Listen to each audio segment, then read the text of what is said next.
first step is to narrate. So that simply means narrate something. And narration, it can be a report, a commentary, or a recent event. Okay, something like that.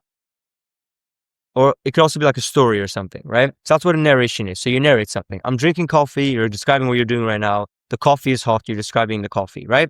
Simple. The next step is to elaborate, right? And so you explain you give details, right? So it's black coffee, there's no sugar added, or I made it 5 minutes ago, or I drink coffee every morning. You give details. And the reason why we do this is because this gives us the ability to use harder vocabulary that we want to then get better at speaking, right? We want to start using the harder vocabulary. And so forcing yourself to sort of elaborate is what is practicing that skill directly. And then finally, it's to contemplate. It's to sort of ask the question why. Like, why do I even drink coffee in general?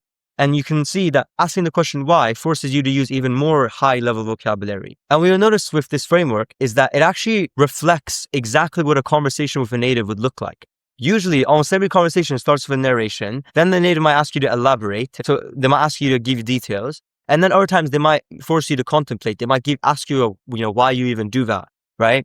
And so the reason why I like this exercise and why it helped me personally was because it directly reflected what a real conversation would look like. And so I was able to sort of study conversations before having them with natives. And that really helped me get comfortable when I was going to speak with the native, because I'd already narrated so many things and elaborated on those things and contemplated on those things that no matter what the native asked me, I would be able to answer it because I already practiced speaking that topic beforehand, right?